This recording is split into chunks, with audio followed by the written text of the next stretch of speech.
로마서 14장이죠. 로마서는 16장까지 있습니다.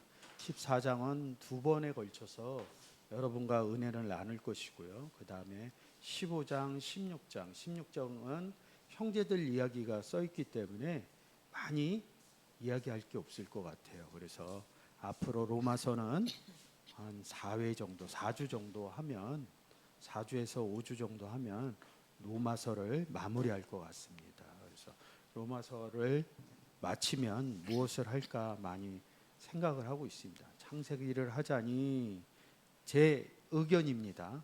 너무 성경을 완전히 다르게 여는 것 같아서 좀 우려함이 있고요. 계시록을 하자고 많이 얘기하시는데 주일날 계시록 설교하는 게 조금 심적인 좀 부담이 가요. 계시록은 저한테는 굉장히 쉬워요.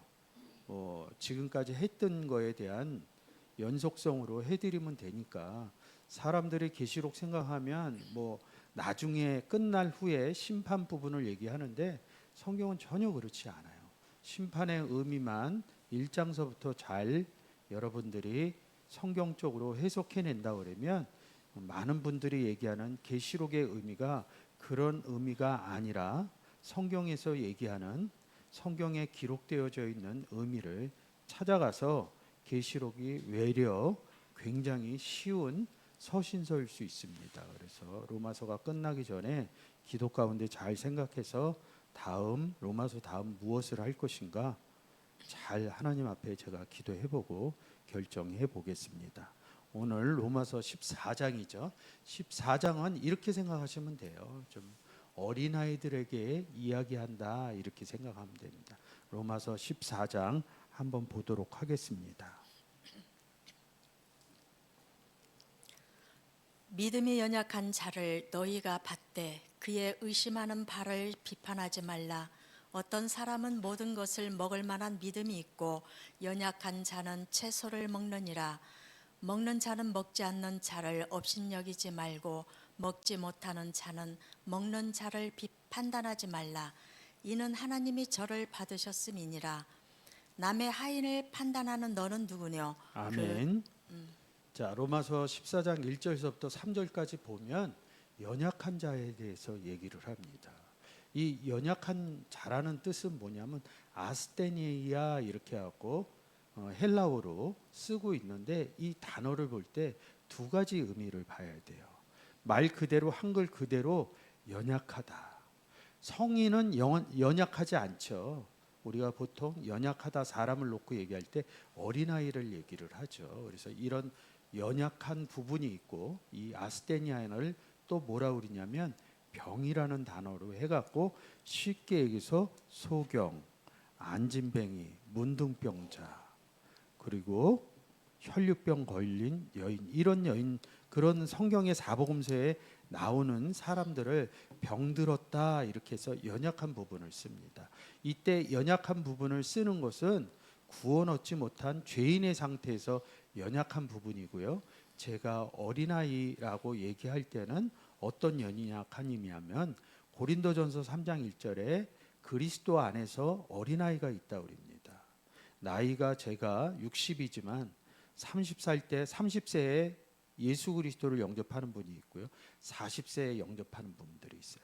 각 10대마다 다르게 영접하는 예수 그리스도를 그때그때 영접하는 나이들이 있습니다. 우리는 세상적으로는 어른이다 이럴 때 분명하게 이런 기준이 나와요. 나이로. 근데 그리스도 안에서는 이 말씀을 알 때를 어른이라고 그러고 예수 그리스도만 영접하고 성경의 말씀을 잘 알지 못할 때는 어린아이와 같이 연약한 상태다 이렇게 이야기를 합니다. 그래서 제가 준비한 PPT를 놓고 한번 여기서 죄송합니다. 다시 연약한이라는 단어 한번 보고 갈게요. 원문으로. 예, 지금 연약하다고 써 있죠. 1절서부터 3절까지 써 있습니다. 1절서부터 3절까지 써 있습니다. 그 연약한 부분을 얘기를 하거든요. 그래서 제가 준비한 PPT 한번 보도록 하겠습니다. PPT 전으로 한번 가주실래요? 이게 움직이질 않네요. 예, PPT 한번 열어주세요. 예, 지금 보시는 것처럼 여러분들이 보시는 것처럼 신 부분에 아스테네이아, 아스테네오, 아스데네마 이렇게 써 있습니다. 이게 다 연약하다는 뜻이에요. 약점 이런 뜻, 병들었다, 병자 이렇게 얘기를 합니다. 그래서 이 연약함, 이 로마서 14장에서 얘기하는 연약함이 무엇이냐면 베드로 3장 7절로 가겠습니다.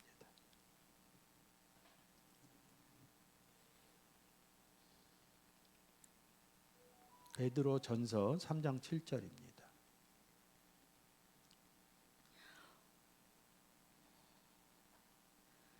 남편 된 자들아, 이와 같이 지식을 따라 너희 아내와 동거하고, 저는 더 연약한 그릇이요 또 생명의 은혜를 유업으로 함께 받을 자로 알아 귀히 여기라. 이는 너희 기도가 막히지 아니하게 하려 함이라. 아내 얘기하죠. 아내를 뭐라 그래요? 연약한 그릇이라고 얘기합니다. 이 아내라는 단어가 귀내인데, 이 귀내라는 단어는 아내로도 쓰기도 하지만 여자로도 쓰여져 있습니다. 그래서 남편 의미 얘기하죠. 그러니까 아내로 이릅니다. 성경에서 뭐예요? 너희를 정결한 남편인 그리스도께 이릅니다. 그래서 남편의 의미를 그리스도로 보기도 하지만 성경은 대부분 그리스도로 봅니다. 근데 저처럼 여러분들에게 말씀을 전할 때 제가 남편 위치에 서 있죠. 왜 그러냐면 제 안에서 그리스도께서 말씀을 하시기 때문에, 제 안에서 하나님이 말씀을 하기 때문에, 제가 얘기하는 게 아니라 성경에 그렇게 기록되어져 있으니까 제가 말씀드리는 겁니다. 그러니까 제가 남편의 직분을 갖고 있기도 해요. 복음을 전할 때 여러분들이 뭐예요? 복음을, 제가 성경에 대해서 여러분들한테 내용을 얘기하고 있잖아요. 그래서 뭐예요? 연약한 어린아이와 같다 이런 뜻입니다. 그리스도 안에서 연약함을, 아스테니아를 쓸 때는 어린아이의 의미를 쓰고요. 그리스도 밖에서 구원받지 못했던 상태에서 연약함을 쓰면 죄하고 연결이 됩니다. 구원 얻지 못한 병자로 얘기하는 단어입니다. 그래서 이 단어를 잘 아셔야 돼요. 이게 구분이 안 되면 뭐예요? 병자로뿐이 못 본다는 거죠. 지금 보시는 것처럼 아내가 귀내인 아내, 여자가 연약한 그릇이 되는 거죠. 로마서 9장에서 그릇은 우리니 이릅니다. 예수 그리스도를 영접한 그릇 이렇게 얘기를 합니다. 그 부분이 성경은 이 구절 저 구절이 잘 연결이 돼야 성경이 보여질 수가 있어요. 이 구절 저 구절이 잘 연결이 되지 않으면 성경이 보여지기가 쉽지 않습니다. 그런 부분에서 헬라어나 시브리어로 원문 성경을 보면 좀 전에 본 것처럼 성구 사전들이 연결이 돼 있어요. 그 내용을 찾아서 그 의미를 볼 수 있습니다. 저희 교회가 왜 헬라어 성경, 시브리어 성경을 보냐면 원문을 보듯이 또 성구 사전이라고 그 단어가 전체 들어가 있는 성경의 내용들을 보여주는 성구 사전의 프로그램을 통해서 이 성경을 보면 지금 제가 얘기한 부분들이 여러분들이 스스로 저처럼 볼 수 있다는 거죠. 그래서 로마서 14장 1절 연약한 자를 너희가 받되 의심하는 바를 비판하지 말라. 연약한 자를 비판하지 말라는 겁니다. 2절에서는 연약한 자는 채소를 먹는다. 채소를 먹는다는 게 곧 무엇이냐? 그리스도 안에서 너희를 밥으로 하지 않고 젖으로 먹였다. 이런 뜻의 의미로 같습니다. 이 채소라는 단어는 한 번뿐이 안 써져 있어요. 구약에 가면 에세브라는 단어로 많이 써져 있는데 그 단어를 하나하나 봐야 됩니다. 쉽게 제가 풀어서 쓰면 어린아이에게 젖으로 먹였다 이렇게 생각을 합니다. 너희가 받되 그의 의심하는 바를 뭘 비판하지 말라는 겁니다. 자, 원문으로 한번 볼게요.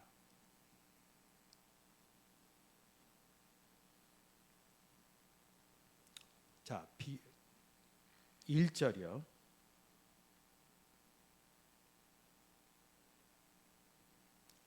의심하는 바 이렇게 이 단어죠. 디알로기모스 이렇게 쓰입니다. 이렇게 보면 잘 몰라요. 이렇게 보면 모르고 뭘 의심했냐 이거죠. 어린아이가 뭘 의심하겠냐 이거죠. 그리스도 안에 들어오면 여러분 저하고 같이 이렇게 헬라어 원문 성경을 보면 한글 성경으로 보던 거하고 많이 달라요. 그러면 제가 아무리 바르게 얘기해도 한글 성경으로 본 사람들은 다르게 생각할 수 있다는 거죠. 다르게 생각한다는 게 곧 의심한다는 거죠. 준비한 PPT로 한번 보도록 하겠습니다. 1260 신부분에 디알로기조마이 이릅니다. 의심하다 이런데 의논하다로 써 있어요. 근데 이 단어가 다 연결되어진 데가 뭐냐면 생각하다라는 단어하고 연결이 돼 있어요. 그러니까 뭐예요? 원문으로 보여지니까 여지까지 보았던 알았던 한글 성경과 헬라어 성경이 다른 거예요. 그러니까 생각이 많아지는 거예요. 그것을 비판하지, 생각하는 것을 비판하지 말라 이런 뜻입니다. 다르게 어린 자가, 죄송합니다만 여러분들은 그래도 헬라어 성경을 많이 접해서 제가 얘기하는 것을 잘 이해하고 잘 들을 수 있어요. 근데 누군가 새롭게 이곳에 오셔서 국어 성경으로만, 한글 성경으로만 보다가 지금처럼 헬라어 성경을 보여드리면 많이 다를 수 있어요. 그러면 다른 얘기를 할 수 있다고요. 그걸 뭐라고 그러지 마라 이런 뜻이라는 거죠. 의심하지 말라는 게 다르게 생각하는 것을 말라, 비판하지 말라 이런 뜻입니다. 이 의미가 잘 깨달아져야죠. 이 비판하지 말라 이런 뜻이 뒤에 나오는 1절에서 비판하지 말라 뜻이 지금 흰 부분에 보여지는 비판하지 말라 이런 뜻이 뭐냐면 심판하고 연결이 돼 있거든요. 그건 그냥 한글로 풀어도 돼요. 어린 자가 다르게 생각하는 것을 얘기하지 말라. 이 부분으로 보시면 이 문장이 보여질 겁니다. 다시 1절로 가겠습니다. 믿음이 있는 자입니다. 믿음이 있는 자는 누구예요? 믿음 항상 얘기하면 누가 믿음이 있어요? 예수 그리스도를 영접해야 교회를 나오고 교회를 다니는 사람은 뭐야? 믿음의 생활을 한다고 그러죠. 믿음이 있다. 예수 그리스도가 있다 이럽니다. 예수 그리스도가 있는데 연약한 자 이럽니다. 어린 자를 너희가 영접하다 가르치다 이런 의미도 있고요. 그의 이 연약한 자의 생각하는 바를 너희가 비판하지 말라 이럽니다. 어떤 사람은 모든 것을 먹을 만한 믿음이 있고 연약한 자는 채소만 먹는다는 거죠. 젖만 먹는다는 거죠. 어른은 우유를 먹을 수도 있고 밥을 먹을 수도 있습니다. 이 어떤 사람이라고 얘기하는 이 사람은 뭐예요? 모든 내용을 아는 사람이겠죠. 먹는다 그러니까 여기서 음식을 먹는다 이런 개념으로 보시면 안 됩니다. 성경에서 먹는다는 창세기 2장 16절 가갖고 뭐예요? 15, 16절에서 뭐예요? 선악을 알게 하는 나무는 먹지 말라고 그랬고요. 생명나무는 먹으라 이렇게 얘기를 합니다. 그것을 제가 해놓은 게 있으니까 안 가셔도 돼요. 그 부분으로 먹는다 기준을 잡으시면 지금 이 부분이 굉장히 쉬워집니다. 그래서 먹는 자는 먹지 않는 자를 업신여기지 말고 이 내용이 뭐냐면 1절의 내용입니다. 1절의 내용으로 뭐예요? 생각하는 바를 비판하지 말라는 거죠.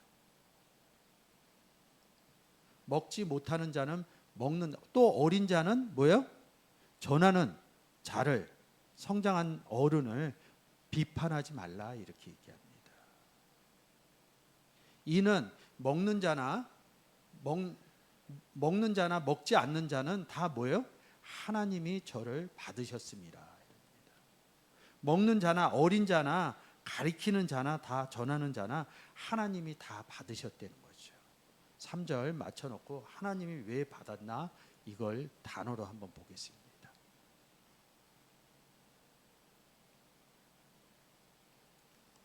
맨 끝이죠. 파라 프로 남바노 이릅니다. 근데 이 단어는 뭐로 써 있어요? 지금 보시면 프로스 향해서 같다. 2983 람바노 영접하다 이럽니다. 그러면 이렇게 전치사하고 동사 기본 동사니 2983 람바노 이 단어를 보면 그냥 영접하다 이런 뜻으로 봅니다. 영접한 자가 어디를 향해서 갔다는 거죠. 그러면 이 영접하다 여러분들이 아시는 것처럼 영접하는 자 이렇게 할 때 쓰는 단어입니다. 그러니까 영접했다는 거예요. 영접의 의미를. 그러니까 뭐예요? 어린아이나 성장한 어른이나 다 믿음에 있기 때문에 뭐예요? 그리스도를 영접했다 이런 뜻입니다. 이 의미를 잘 아셔야겠죠. 지금 하단에 흰색으로 돼 있죠. 프로 슬램 람바노 이런다. 영접하다. 근데 이 단어가 어디서 와요? 저 맨 위에 붉은 글씨로 돼 있는 뭐예요? 2983 람바노 영접하다. 영접하는 자 이렇게 얘기합니다. 그래서 영접했다는 겁니다. 그러니까 이 14장 1절부터 4절까지 믿음이 있는 어린 자나 말씀 전하는 성장한 자나 다 하나님이 영접해 줬다 이런 뜻입니다. 예수 그리스도를 영접했다는 거죠. 근데 왜 하나님이 영접했다 그럴까요? 영접했다는 의미가 뭐예요? 그리스도 안에 들어갔다는 거죠.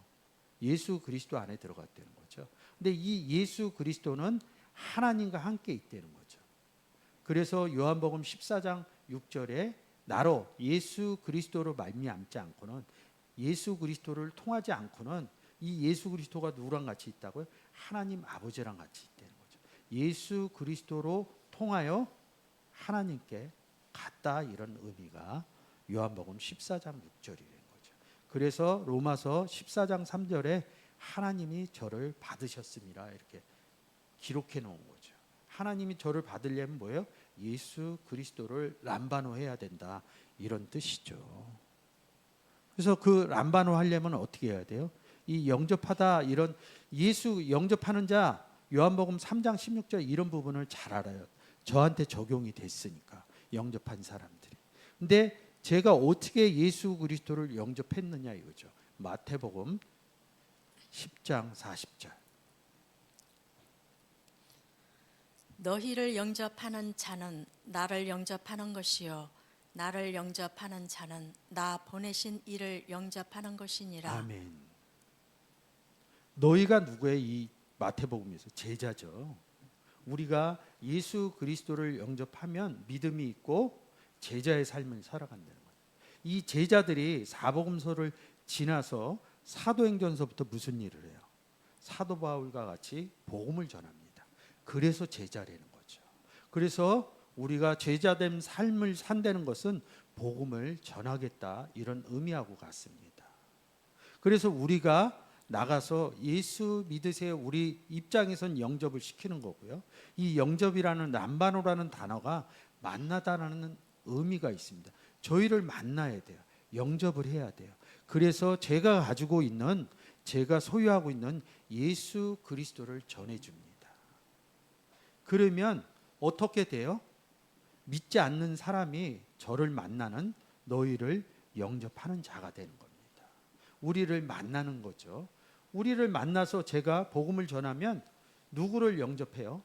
자, 마태복음 10장 40절에 맞춰놓고 제가 설명을 할게요. 우리를 만나는 것을 영접한다는 겁니다.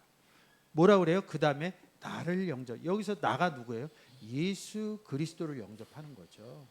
영접하는 자, 그 이름을 믿는 자들에게는 하나님의 자녀가 되는 권세를 주셨다. 하나님이 세상을 이처럼 사랑하사 독생자를 주신 상태였죠. 그것이 나를 영접한다는 거죠. 예수 그리스도를 영접한다는 거죠. 예수 그리스도를 영접을 했어요. 근데 이 예수 그리스도가 누구랑 같이 있어요?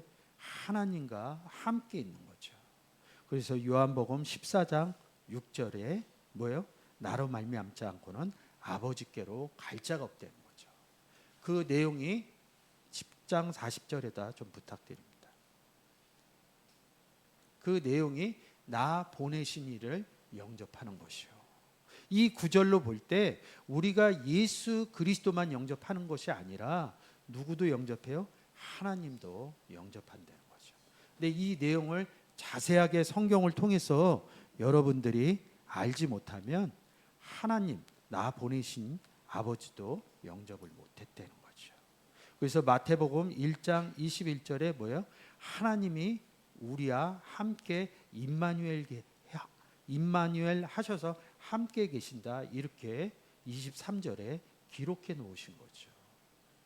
그래서 그날이 되면 내가 아버지 안에, 아버지가 내 안에, 내가 너희 안에, 너희가 내 안에, 영접한 사람과 예수 그리스도와 하나님과 셋이 갇혀 있는 요한복음 14장 20절을 얘기하는 거죠.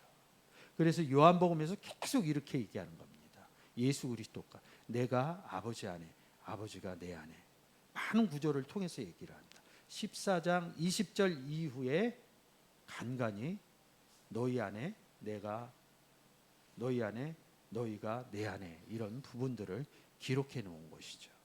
그래서 하나님과 예수 그리스도와 나와 셋이 함께 있는 모습을 보지 못한다 그러면 성경을 해석해내기가 쉽지가 않다는 거죠. 그러니까 자꾸 예수 그리스도를 기다리는 거예요. 예수 그리스도는 우리와 함께 계십니다. 하나님은 우리와 함께 계십니다. 몸 밖에 다시 나타난다는 것은, 그것은 성경적이지 않습니다. 그러면 우리 안에 계신 예수 그리스도는 어떻게 하실 겁니까?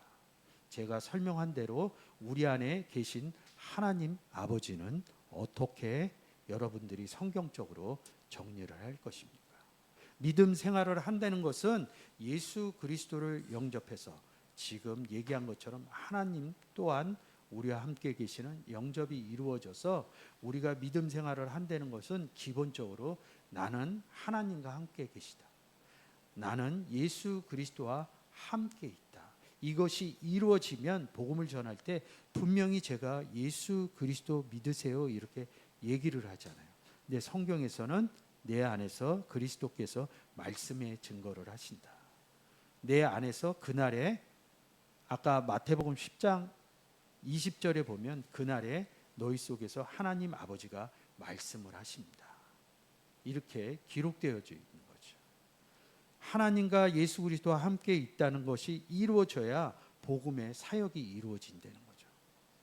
제가 전하는 게 아니라 내 안에서 예수 그리스도께서 말씀을 하신다, 내 안에서 그날에는 성령 하나님이 말씀을 하신다, 10장 20절에 이렇게 기록되어져 있는 거죠. 그래서 이런 내용으로 제가 얘기한 내용을 요한복음 15장 1절에서 아버지는 농부요 예수 그리스도는 포도나무요 그 다음에 우리는 가지다, 이렇게 얘기합니다. 그래서 복음을 전하면 뭐예요? 구원 얻은 사람이 나오는 것을 이 15장 1절에서부터 5절까지의 내용은 뭐예요? 열매 맺는 내용을 얘기를 한 거죠. 여러분들이 믿음 생활을 한다는 것은 결정적으로 뭐예요? 이 15장 1절부터 5절의 내용이라는 거죠. 이 내용을 다시 뭐예요?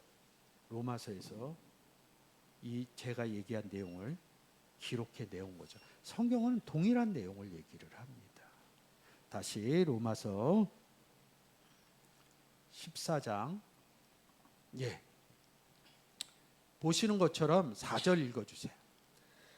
남의 하인을 판단하는 너는 누구뇨? 그 섰는 것이나 넘어지는 것이 제 주인에게 있음에 저가 세움을 받으리니 이는 저를 세우시는 권능이 주께 있음이니라. 아멘. 남의 하인을 판단한다. 이 판단이라는 단어가 위에 비판하다, 판단하다 이 단어하고 다 연결되어서 같은 내용입니다. 그러면 남의 하인이 누구의 위에서 판단한다는 게 연약한 자죠. 어린아이죠. 어린아이라고요. 이 하인은 윗구절에서 연약한 자, 먹지 못하는 자, 이런 부분을 얘기합니다. 네가 왜 판단을 하느냐? 뭐예요? 하나님이 저를 받으셨음이라, 이런 것들. 그 내용을 제 주인이, 우리의 주인이 누구예요? 아버지 하나님이잖아요. 근데 이게 생각이 안 나는 거예요. 제 주인이 있음에 저가 세움을 받으리라. 세우는 거 누구예요? 세우시는 권능이 누구에게 있어요? 아버지께. 이 주는 예수 그리스도, 이 주는 또 누구예요? 하나님하고 같이 있는 거죠. 그래서 하나님, 주인 이런 것을 막 섞어서 쓰는 거예요. 3절에서 하나님 얘기하고 4절에서 주 얘기합니다. 왜 여기서는 하나님 얘기해? 여기서는 왜 주를 얘기해? 예수 그리스도를 얘기해? 이 부분이 정리가 안 되는 거예요. 정리할 수 있는 구절이 뭐예요? 아버지와 나는 하나라는 거죠. 그게 알아지면 하나님을 써도 상관이 없고 주를 예수님을 써도 상관이 없습니다. 왜? 아버지와 나는 하나님. 이게 딱 머릿속에 성경의 내용으로 잡혀지면 이런 구절을 쓰는 게 상관이 없는 거죠. 4절에 이 하인은 어떤 하인이냐? 자, 4절 맞춰놓고 하인 한번 볼게요. 자, 하인 3610.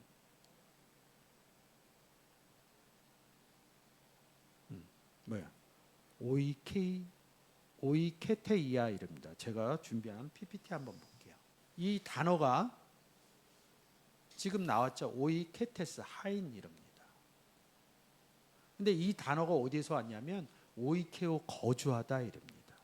어디에 거주했냐 이거죠.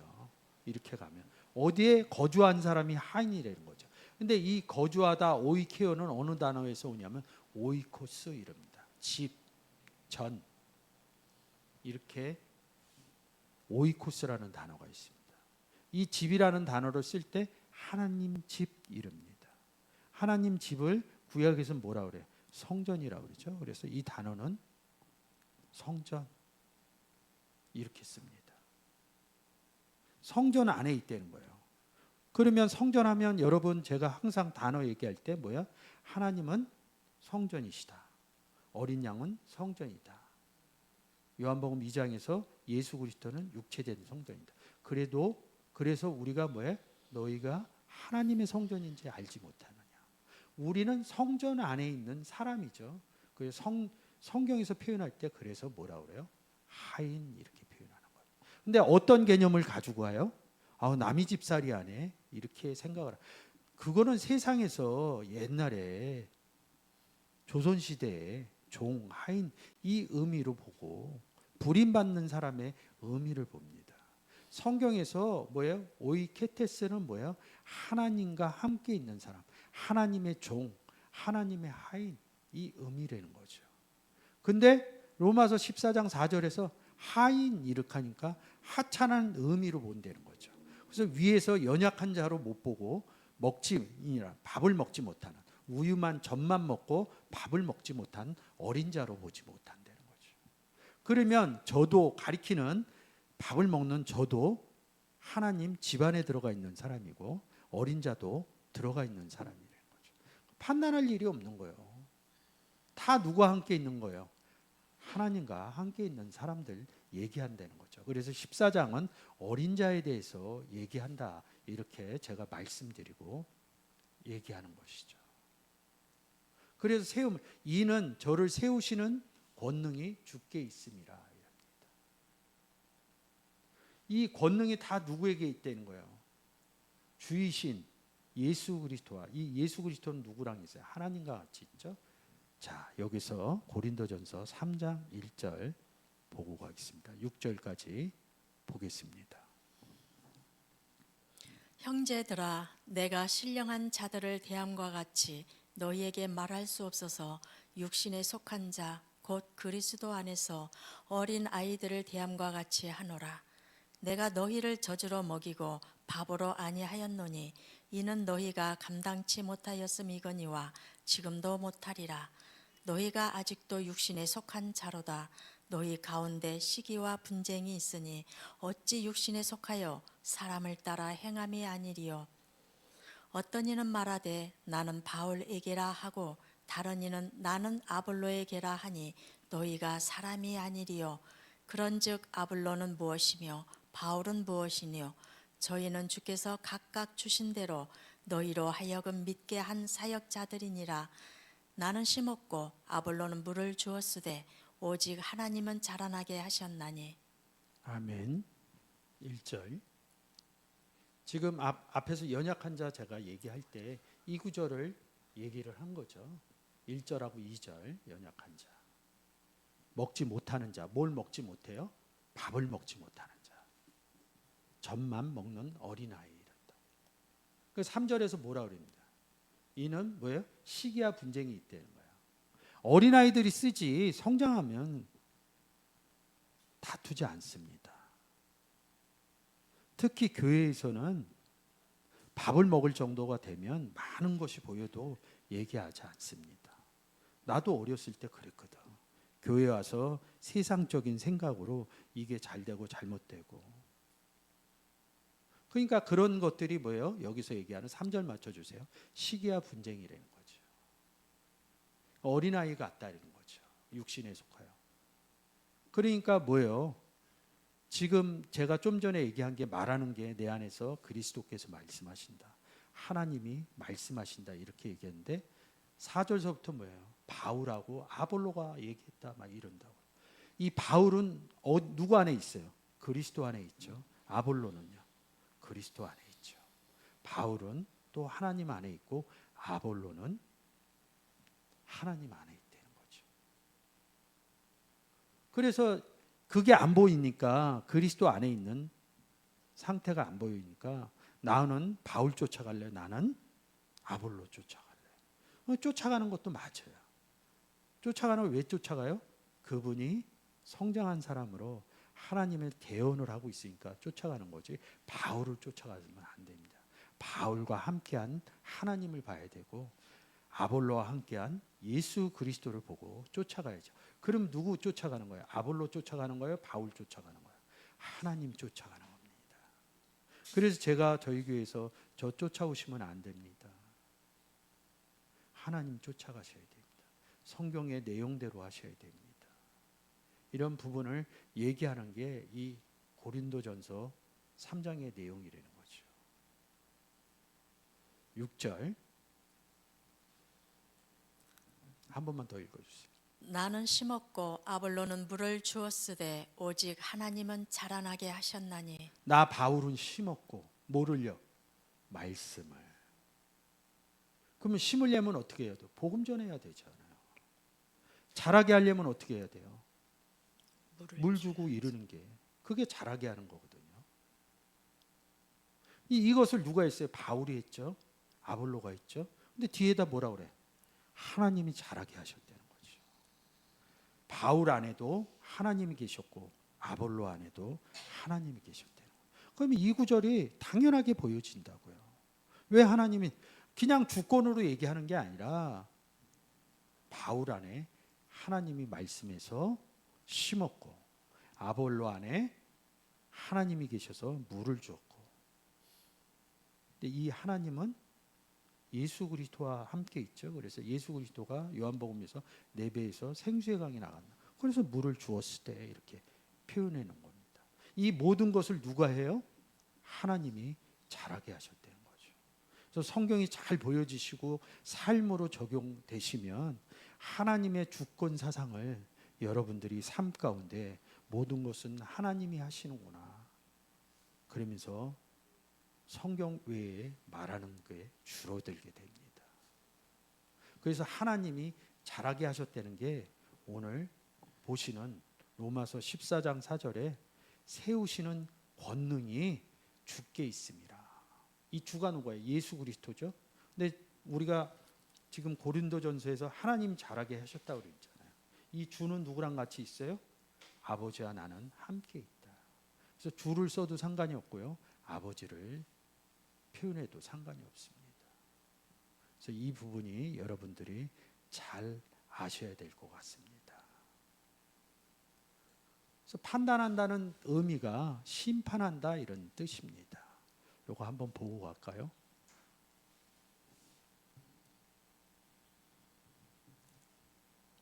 판단 이럽니다. 판단, 크리노 이럽니다. 근데 뒤 5절에서 날보다 낮게 여기고 다른 날보다 여기나니 이럽니다. 단어가 여기 보시면 아니 한글로 바꿔보세요. 이 낮게 여기게 이럽니다. 똑같은 판단이라는 단어를 써요. 이게 성경적으로 원문 성경, 헬라어 시브리어 성경을 모르면 해석을 못 해내요. 그런 대표적인 예 중에 하나예요. 판단 클릭해 보세요. 클릭해 보세요. 지금 이렇게 똑같은 단어인데 2919 여기고 각계 여긴 아니에요. 이렇게 써놨다고요. 여기는 뭐라고 써요? 판단이랍니다. 크리노 이랍니다. 다른 구절에서는 심판 이랍니다. 여러분들이 아시다시피 심판하면 어느 구절 간다고요? 요한복음 3장 16, 17, 18 읽기만 하겠습니다. 제가 많이 설명드렸으니까. 하나님이 세상을 이처럼 사랑하사 독생자를 주셨으니 이는 저를 믿는 자마다 멸망치 않고 영생을 얻게 하려 하심이니라. 하나님이 그 아들을 세상에 보내신 것은 세상을 심판하려 하심이 아니요 저로 말미암아 세상이 구원을 받게 하려 하심이라. 저를 믿는 자는 심판을 받지 아니하는 것이요 믿지 아니하는 자는 하나님의 독생자의 이름을 믿지 아니하므로 벌써 심판을 받은 것이니라. 아멘. 그래서 심판의 크리노의 의미는 뭐예요? 구원 예수 그리스도를 영접하지 않는 것이 심판이다. 요한복음 5장 22절. 아버지께서 아무도 심판하지 아니하시고 심판을 다 아들에게 맡기셨으니 맡기셨다 이렇게 말씀하십니다. 이게 어디에 요한복음이죠? 그죠? 사복음서 중에 하나죠. 예수 그리스도께 다 맡기면 여러분들은 아까 요한복음 3장 16절에 뭐야? 하나님이 세상을 이처럼 사랑하사 독생자를 주는 복음의 행위를 안 하실 겁니까? 예수 그리스도께. 여기서 그러니까 이게 사복음서의 문제가 뭐냐면 아들에게 맡겼다 그러니까 이 아들을 예수 그리스도로만 2000년 전의 내용으로 보면 이 아들은 예수 그리스도 맞습니다. 근데 오늘날 보는 사복음서는 아들은 누구예요? 예수 그리스도를 영접한 사람들을 로마서하고 갈라디아서에서 뭐라 그러냐면 하나님의 아들이라고 그럽니다. 그 구절을 모르면 제가 하나님의 아들이라고 그러면 이단이라 성경을 못 보시는 분들입니다. 성경을 다양하게 못 보시는 분. 그러면 여기서 심판을 아들에게 맡겼다. 이 내용은 뭐예요? 복음 전하는 예수 그리스도를 영접한 하나님 아들들에게 맡겼다. 이런 내용입니다. 그러니까 사복음서를 볼 때 뭐예요? 2000년 전 예수 그리스도가 복음 전하는 사건으로 볼 것인지 아니면 오늘날 여러분들이 복음 전하는 사건으로 보실 건지 잘 판단해서 여러분들이 성경 속으로 하나님 은혜 속으로 들어가셨으면 좋겠습니다.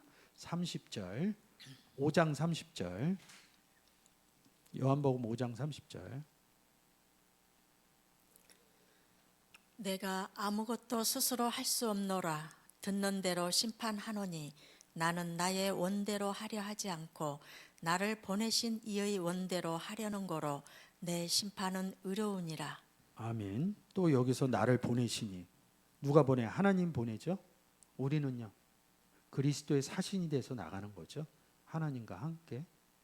그래서 우리가 복음 전하는 게 의롭다는 거예요.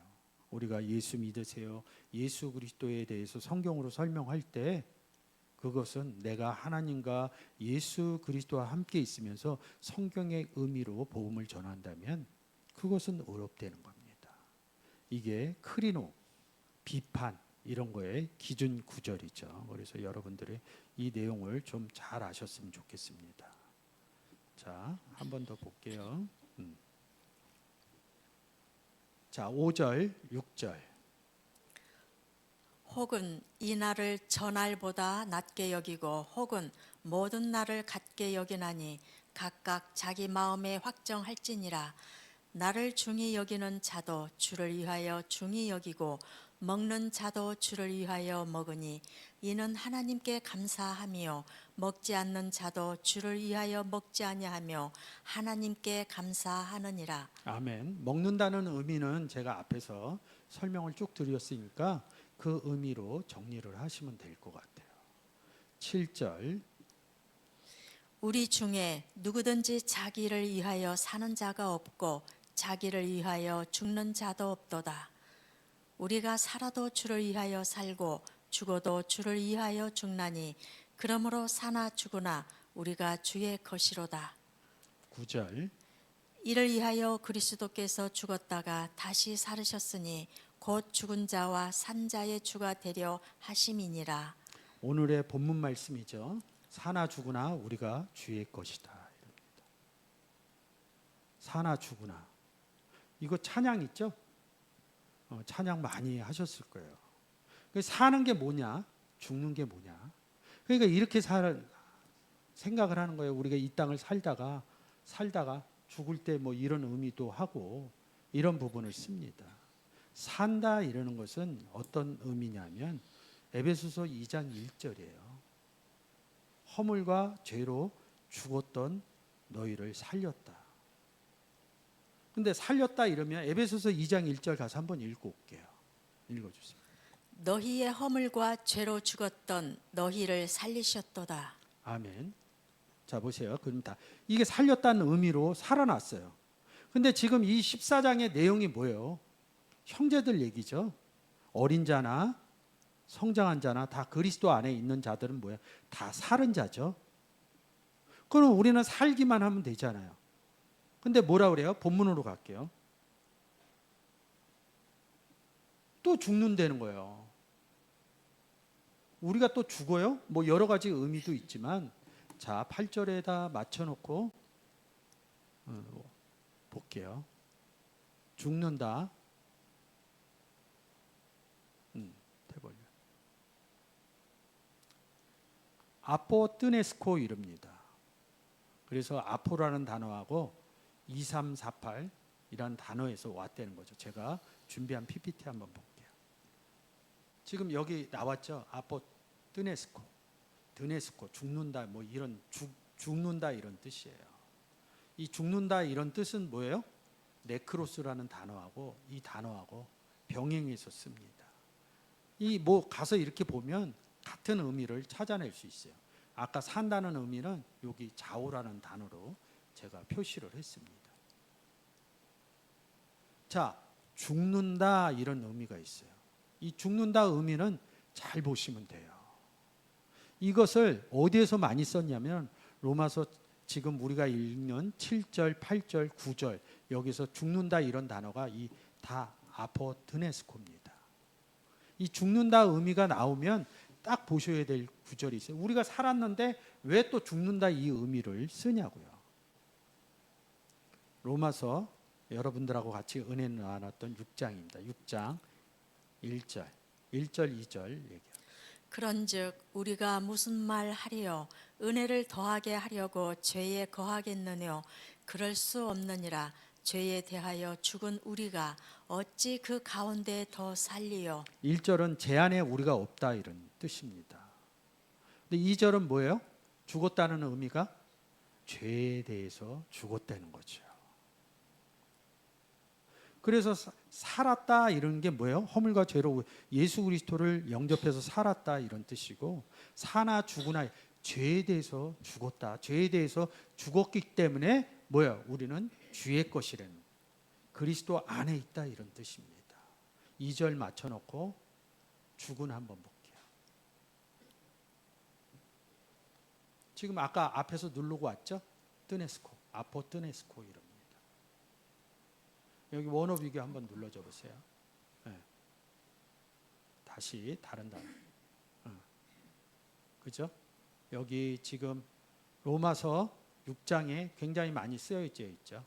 6장 2절, 7절, 8절, 9절, 10절. 중실 9절이라는 거죠. 죄에 대해서 죽었다는 거죠. 이 의미가 잘 알아지면 사나 죽으나, 그러니까 뭐야? 우리는 그리스도로 말미암아 허물과 죽었던 상태에서 우리는 살아났다. 이게 사나고, 죽으나는 뭐예요? 우리는 죄에 대해서 죽었다 이 의미입니다. 왜? 그리스도를 영접했기 때문에. 그러니까 성경은 다 영접한 얘기예요. 14장 8절로 가겠습니다.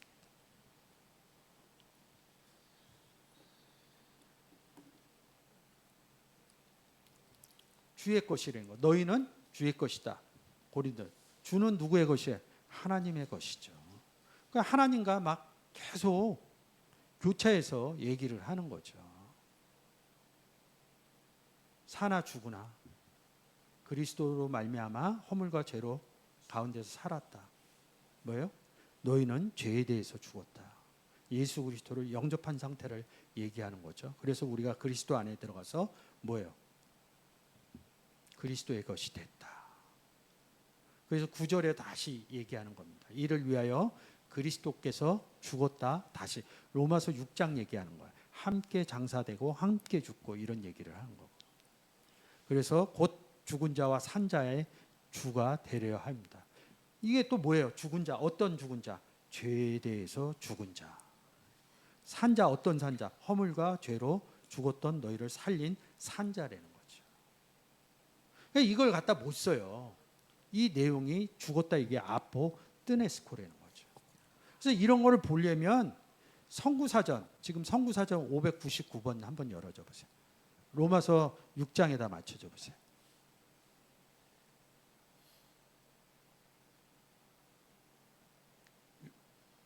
이 아포뜨네스코를 중심적으로 볼 수 있는 것이 이 로마서 6장의 내용이라고요. 7장하고 같이 죽었다는 의미가 무엇인지, 죄에 대해서 죽었다는 거거든요.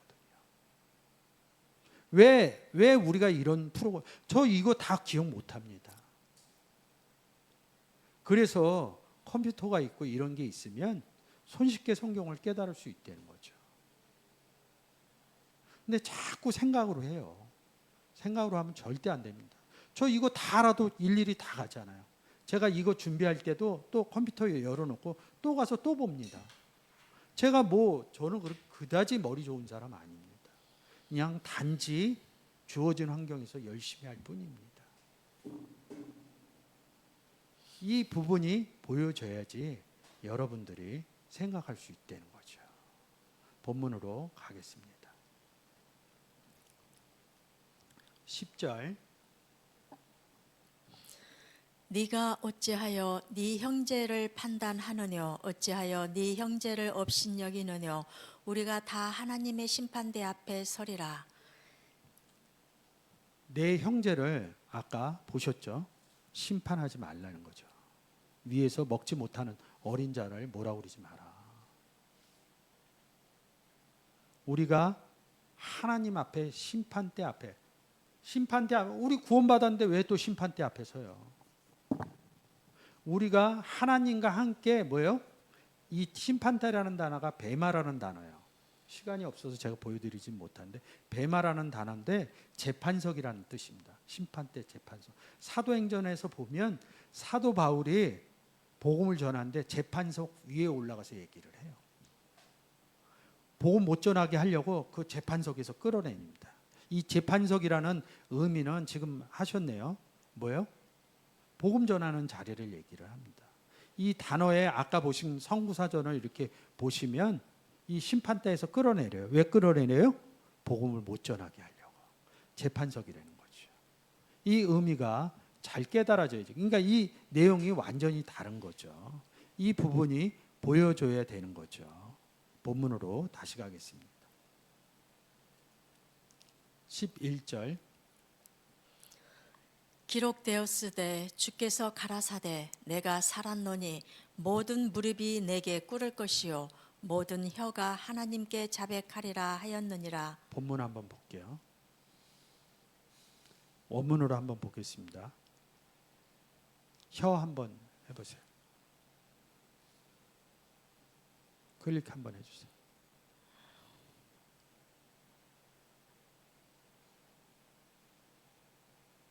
글로사 이러죠. 뭐예요? 여기서 혀라고 그랬는데 방언이라고 많이 얘기해요. 가사 한번 볼게요. 성구사전 가사 볼게요. 1100번. 혀 이렇게 쓰죠. 사도행전 2장에서 뭐야? 다른 방언. 왜 성경은 방언 혀 이렇게 쓸까요? 제가 요번 주에 이 로마서를 공부하다 성경에서 얘기하는, 저는 내용으로 알거든요. 근데 연결을 못 시켜줘요. 성경의 내용으로 연결시켜줄 수가 없어요. 근데 요번에 하나님 은혜로 오늘 설교 준비하다 이것을 성경으로 원어로 연결시키는 내용을 찾았습니다. 오후에 제가 이 부분을 여러분과 같이 은혜를 나누도록 하겠습니다. 혀하고 방언하고 왜 그렇게 썼는지 그 의미를 여러분께 은혜 나누도록 하겠습니다. 자, 한 번 더 볼게요. PPT 한번 볼게요. 이게. 제가 이제 10절을 한번 설명을 안 드려갖고 설명을 드리는데 하나님 심판대 앞에 서리라 이럽니다. 근데 요거 이제 하나님 심판대 앞에 서리라 이렇게 써 있죠. 요건 알란드 사본이에요. 알란드 사본이라고. NIV 우리 국어 한글 성경의 내용이 알란드 사본입니다. 영어 성경으로 보면 NIV 성경이랍니다. 근데 여기 점선으로 해놨죠. 요건 스테판 사본의 내용을 가져온 겁니다. 그리스도 이름입니다. 그리스도가 누구야? 예수님이죠. 그러니까 하나님으로 써도 되고 그리스도로 써도 된다 이거죠. 그 내용이 뭐예요? 요한복음. 그래서 이런 부분을 보려면 성경의 중심 구절들을 알아야 됩니다. 요한복음 10장 30절에 뭐라 그래요? 아버지와 나는 하나다. 이 의미가 잘 깨달아지면 테오스 하나님으로 써도 상관이 없고 그리스도로 써도 상관이 없습니다. 그래서 사본에서 이렇게 표현을 해놓은 거예요. 스테판 사본을 본 사람은 만든 사람은 그리스도로 썼고 알란드 사본은 테오스인 하나님으로 썼다는 거죠. 근데 이게 사본이 틀려. 저는 같아요. 왜? 아버지와 나는 하나니까. 이 구절만 잘 여러분들이 아시게 되면 하나님과 예수 그리스도를 바꿔서 써도 아무런 문제가 되지 않는다는 거죠. 이 부분이 잘 알아지셨으면 좋겠습니다. 그래서 제가 항상 말씀드리는데 요한복음 10장 30절은 굉장히 성경을 푸는 구절 중에서 아주 중요한 구절이라고 봅니다. 다시 본문으로 가겠습니다. 그래서 뭐예요? 12절 읽어주세요. 이러므로 우리 각인이 자기 일을 하나님께 짓고 하리라. 각인의 일이 뭐예요? 먹는 일이죠. 14절 1절서부터 보면 연약한 자에다 먹는다 안 먹는다 이런 일입니다. 먹는 일이 뭐라고 그랬어요? 복음 전하는 일이라는 거죠. 우리 각인이 어떤 사람들이에요? 그리스도 안에 있는 사람이죠. 성장한 자나 어린 자나 다 자기 일이 있다는 거죠. 그리스도 안에서 일은 무슨 일이냐면 복음 전하는 일이라는 거죠. 이 부분이 또 잘 보여지셔야 될 것 같아요. 그래서 본문으로 다시 보고 마치도록 하겠습니다. 자백하리라, 아니 짓고 하리라 이럽니다. 일을 하면 자 12절 맞춰놓고 헬라어로 보겠습니다. 우리가 일을 하죠. 일을 하는 게 뭐예요? 복음 전하는 일이죠. 복음 전하면 뭘 주는 거예요? 예수 그리스도를 주는 거죠. 그러면 이 사람이 어디 들어가요? 그리스도 안에 들어가는 거죠. 그리스도 안에 들어갔더니 누가 계셔요? 하나님께 계시는 거죠. 하나님이 계시는 거죠. 우리의 일이 복음 전하는 일이라고요. 네? 직고가 뭐예요? 로고스 이럽니다. 로고스. 제가 항상 얘기하죠. 로고스 하면 신의 현현, 예수 그리스도 이렇게 얘기하죠. 뭐예요? 자기 일을 뭐예요? 디도미하리라 이럽니다. 넘겨주리라. 로고스를 넘겨주리라. 그게 우리의 일이라는 거죠. 로고스를 디도미하는 것이 로고스를 넘겨주는 게 우리의 일이라는 거죠. 사실은 풀어주는 게 하나님께서 우리의 일을 로고스를 넘겨주리라 이런 뜻이라는 거예요. 하나님께 뭐 다른 방향으로 하면 됩니다. 우리가 복음 전해서 뭐예요? 이 사람을 구원시키면 하나님께 넘겨주는 거나 같죠. 근데 원문대로 하면 자기의 일이 뭐예요? 로고스를 넘겨주는 일이다. 이 의미로 보시면 된다. 이래서 원문 성경을 보는 거거든요. 말씀을 넘겨주리라. 예수 그리스도를 디도미 넘겨주리라. 이런 뜻이죠. 그러니까 오늘의 얘기는 뭐예요? 어린 자에게 예수 그리스도를 가르쳐주는 짓고 하리라 이런 의미도 된다는 거죠. 그러니까 여러분 이번 주 동안 말씀 교제, 형제들 간의 말씀 교제 많이 하고요. 그분이 또 교제하는데 나는 많이 알고 이분이 적게 알아. 그럼 인내하고 이분이 얘기할 때 저도 잘 못해요. 우리가 삶의 목표성을 얘기하는 거지 인내하고 이 어린 자가 얘기하는 거 잘 들어주시고 잘 섬겨서 하나님 예수 그리스도 잘 가르쳐 주시는 성장한 자가 된 여러분들이 되었으면 좋겠습니다.